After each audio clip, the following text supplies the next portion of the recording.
Hey everyone, welcome to another episode of Buds and Blue Jays. I'm your host, Jesse Burrell, and I am joined, as always, by my co-host, Riley McConnell. And Riley, the Blue Jays were reeling coming into this series. They had lost 4 in a row, including 7 of their last 9, and they had to go into Tropicana Field, a place where the Blue Jays never seem to play well. As things stand right now, they lost game 1, they won game 2. Game 3 is currently in progress, but the Jays are down 3-0 late into this ball game, so it doesn't look like things are going to get any better. It looks like the woes are going to continue in this series so far. Riley, how do we feel? Well, I don't feel too good about it, man. We knew going into the Trop, we're in limbo, man. Mm-hmm. We have not played good ball in our past 9-10, and we're struggling, man. We got guys coming back from injuries who are very impactful in this series, but yep. If we walk out of here today just winning one game, it's not good enough. It's the way we've been playing ball is just not good enough against these divisional teams. We really got to step it up, dude. And like you said, 3-0 at this point in the ball game. It's tough. It's tough right now. Yeah, the Rays have a really good bullpen, and it is possible if the Jays offense can get going, but I don't have faith in this Jays offense right now. They will put a 4 spot on the board here. It's going to be really tough to see us coming back and winning this game. Of course, we will give you any updates as it goes on. A little recap on the series here. Game 1, the Jays lost that game 5-2. George Springer actually left that game. He rolled his ankle trying to make a catch out in center field, which looked bad. Kevin Gausman was not elite, but he was still pretty damn good. 7+ innings pitch, only gave up 3 home runs. And we got a first major league hit for Vinny Capra in that game. It's good to see. Congratulations, Vinny Capra. Game 2, the Jays got a win. They broke their 5-game losing streak. They won 5-1. Hyun-Jin Ryu came off the IL and pitched into the 5th inning at 71 pitches. The Blue Jays actually hit 4 balls that were caught at the warning track in this game. So it seems like they could have gone a little further. Teoscar, Hernandez, and Danny Jansen both had home runs in the 8th to blow it open to give the Jays the win there. And like we said, Game 3 is currently in progress. It was scoreless until the bottom of the 6th, where Tampa just scored 3 runs, one off a Matt Chapman error, one off a base hit from G-Man Choi, and one off an Alec Manoah wild pitch. So Jays have 9 outs to go if they're going to try to make a run to come back in this game. Riley, any major thoughts about that so far? Oh, I have plenty of takeaways from that, man. First of all, the throwing error from Chapman really setting things off. You know, I was high on him coming in.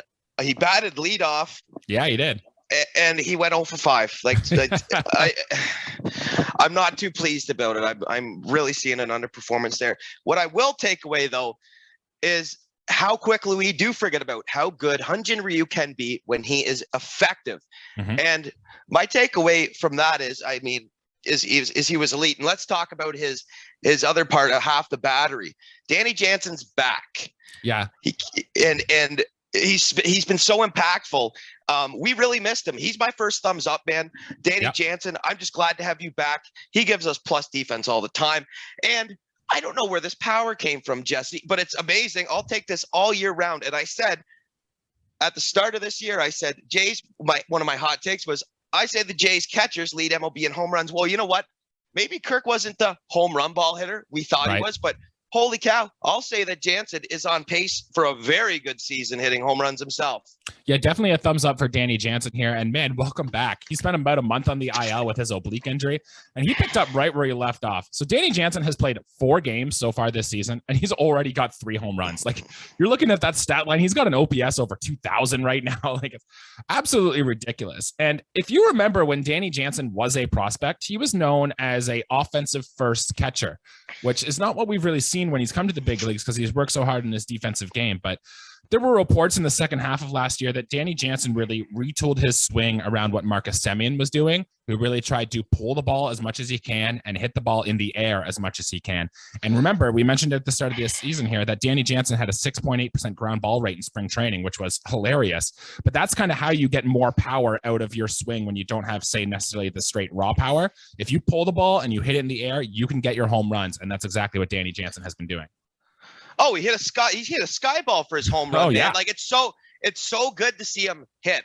And his defense has been excellent. Of course, you say that he was a great hitter in the minors. You know, he got his glasses on. He could start to see the ball a bit better. Sure. He's so impactful for us. And it's funny, only playing 4 games. He left us so early on in this year, and now he's back. And I really hope that he can help these Toronto Blue Jays piece together some wins.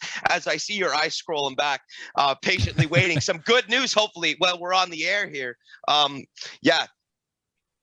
Love having Jano back. I mean, this team really needs offensive thump badly in a huge way. And if Danny Jansen is going to do that thing, that's exactly what this team needs to lift us up.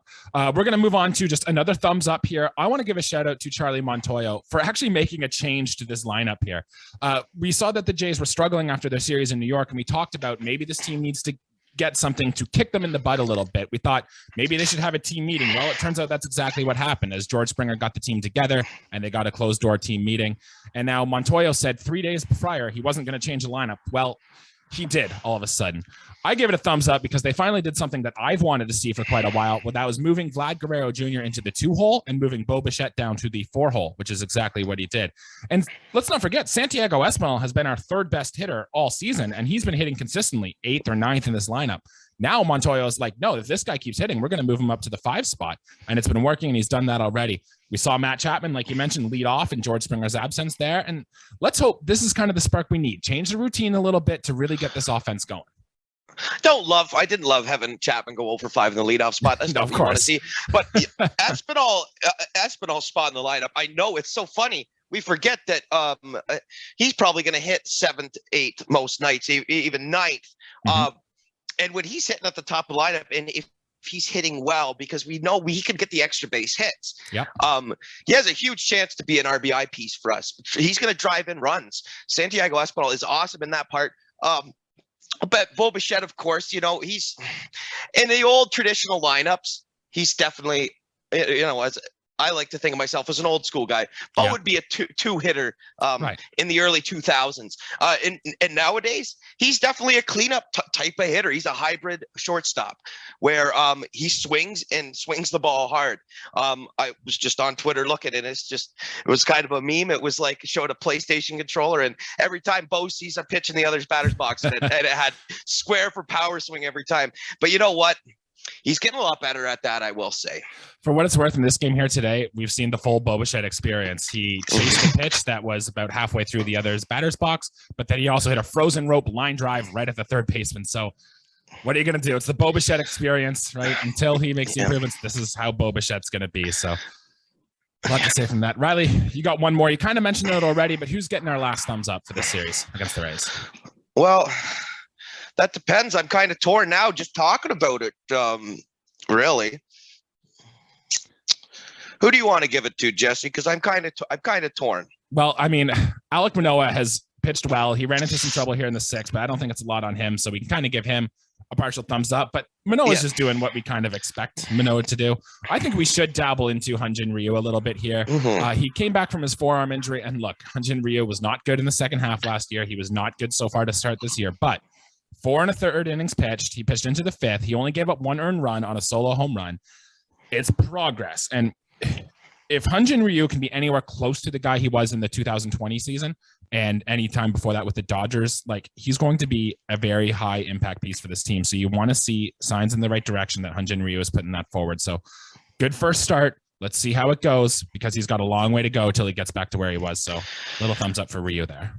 I am on the same page as you. How we started the year wasn't too hot, but then again, a lot of our pitchers did not start the year too hot. If your name wasn't Alek Manoah or Kevin Gausman, right? I think Ryu not going 5 innings or 6 innings in his first start, I think that's fine. Let's ease him into it a bit more. But he looked fine out there. He's not going to overwhelm you. But obviously those minor league starts helped him out, the rehab assignments, things like that, to get him back to normal speed. And you know what? The game going on right now, I know we're down 3-0. Alek Manoah is still Alek Manoah. He might be, one of the best things to happen to this team through our own organization, if your name isn't Vladdy Jr. Right. Amazing stuff, man. Like, his slider might be my favorite pitch going on, right up there with Gausman's splitter. You can't not get excited when Alek Manoah's on the hill, man. 17 inches of vertical movement on that Alek Manoah slider, which is just filthy, man. He throws some of them and it looks just wild. He also tried to pick off Brett Phillips today 5 straight times in a row. And usually we start booing people when they do it 2 in a row. Alek Manoah did not care. He was taking a lead he didn't like. He threw 5 consecutive pickoff attempts down to first base. So very entertaining. Riley, let's move on to some thumbs down in this series still. And I got to give our first one to Lourdes Gurriel Jr. And look, He's 2 for 10 on the series now, and he has an OPS in the month of May coming into today's game of 323, which is downright dreadful. I know we talked last episode about Gurriel being a really slumpy player and how he can kind of go from these hot streaks to these cold streaks, and that we both kind of expect him to heat up as the summer goes on. But look, the way he's playing right now is almost awful. Like, it's almost hard to put him in the lineup every day here. And we know he's possible of going on these runs where he can go, say, 30 for 65, and he can carry this team on his back. But right now it's not happening. And I don't think it was an accident when Montoyo remade this batting order that they moved Lourdes Gurriel to the bottom third of this order. Yeah, I really, really have high hopes for Lourdes, and it's just not working out. He is on, I would say, probably one of the coldest streaks of his career without having numbers to back it. He just really hasn't been good at the plate. He's been a definitely below replacement level player, but for us as Jays fans, for us as guys who watch the games, we just, in the back of our minds, it's like, it's Lourdes Gurriel. Like, this can't happen every game. And it just seems we keep pushing it back. Like, okay, it's happening this game. Okay, it's the next game. And we could be talking about this 2 series from now.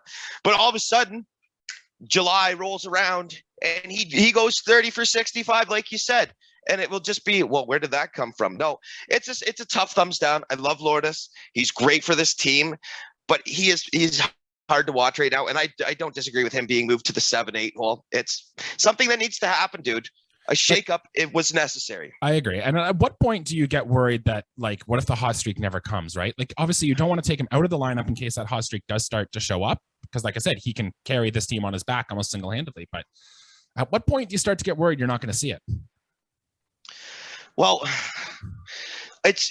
you've given him the at-bats. He's not a bench player. He's a starter for us. I mean, we know that. And it's just, I don't know, like a month down the road, if we're still talking about this, yeah, it's time for him to be taken out of the lineup and we look for other kind of replacement level guys. But we just hope this series, we hope we give him the kick in the butt. Us talking right here, we hope, hey, word got out. Let's turn it around. And he goes, 7 for 12 in the series or whatever it is, man. Like, something's got to give. And the same guy, I'll move right into our next thumbs down because I don't want to bash Lourdes too much. It's Kirk, Alejandro Kirk, man. He just, again, not hitting well. Jesse, I don't know if he has any hits in this series, this game going on right now today. Yeah, he has a double. He has 1 hit. Does he have a double? Okay. Yeah. I preemptively put him in before this game as a thumbs down because he was 0 for 7 walking into this game. I'm glad he has a double, so I won't crap on him as much as I was going to. But again, a guy who should be hitting the ball a little bit better. And Kirk could be very versatile in our order. He could bat 5. He could bat 8. He's another guy who could potentially drive in runs for us. And we need that because we suck with runners in scoring position, dude. Suck is an understatement. Jeez. Oh, my God. We need Kirk to be one of those guys. And yes, we have Vlad, we have Bo, but in my mind, Kirk is just as good as driving runs in as some of our middle guys.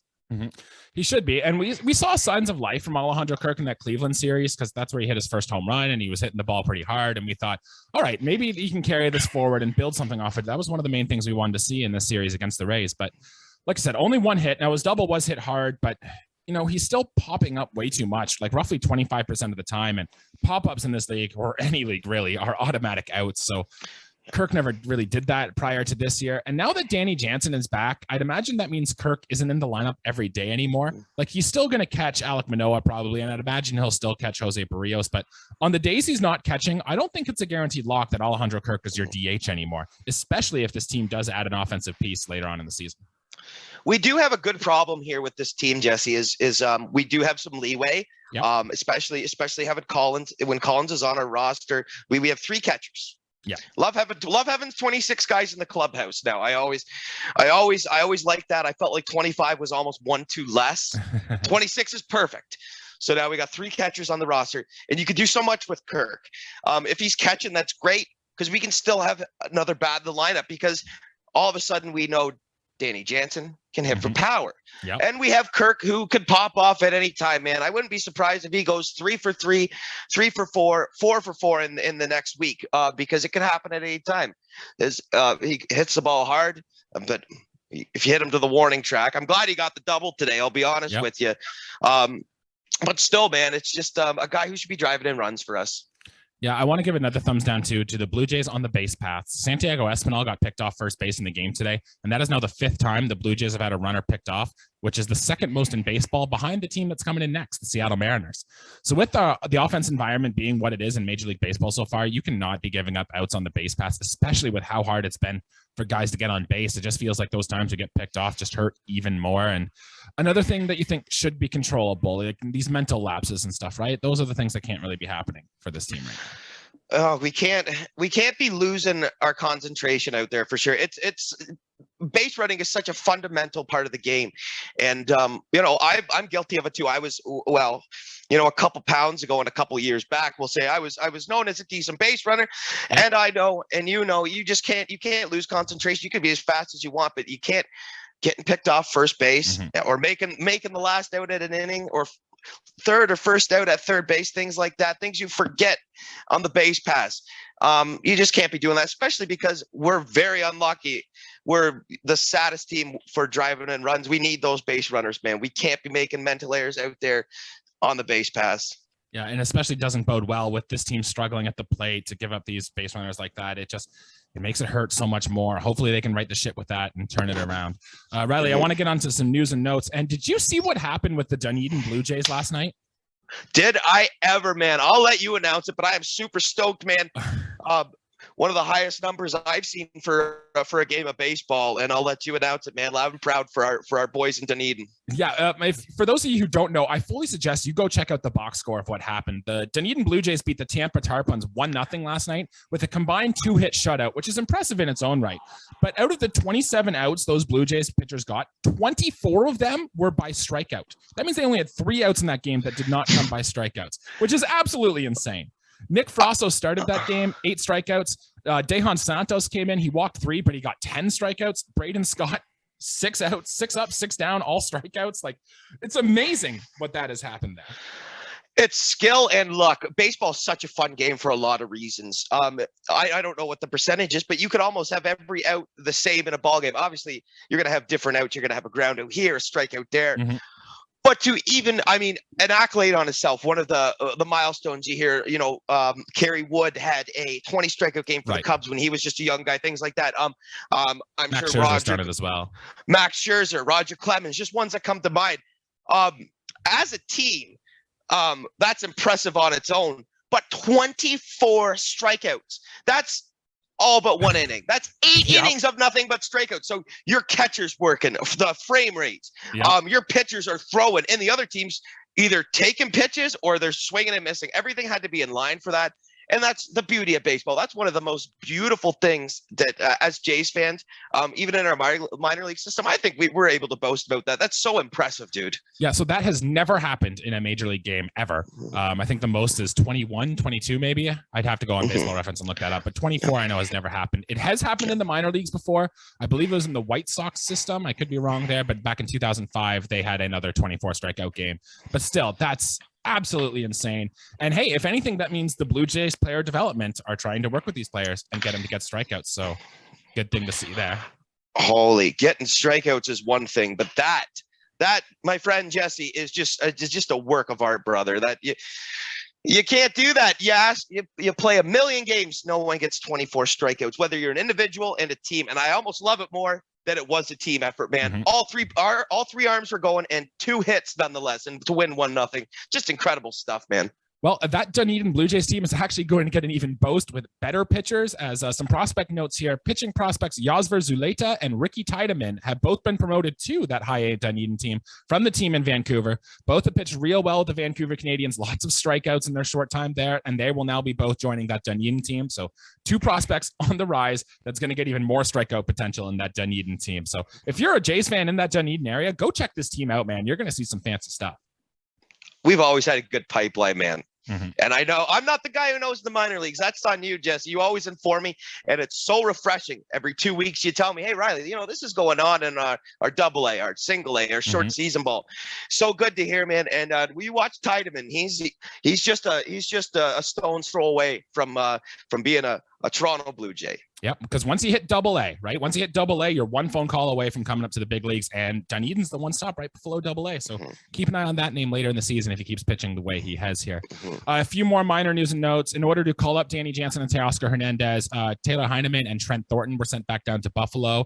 Santiago Espinal is currently on a 9-game hit streak, and Vladdy Jr. is on an 11-game right now. I don't think he has a hit so far yet today. He's going to get one more at bat, it looks like, to push that to a 12-game hit streak there.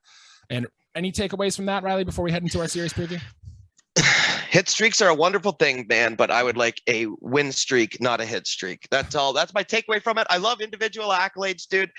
It's what makes baseball great, being an individual sport. But right now, we got to play team sports, man. And I know your eyes keep wandering, and I can't wait to get back to the game after this, to be honest with you.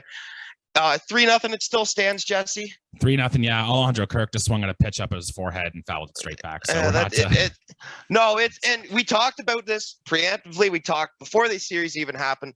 The air in Florida just kills us for some reason. We play spring training there, and then we go inside a dome, and we lose our domes as Blue Jays player. It's funny how that works, man.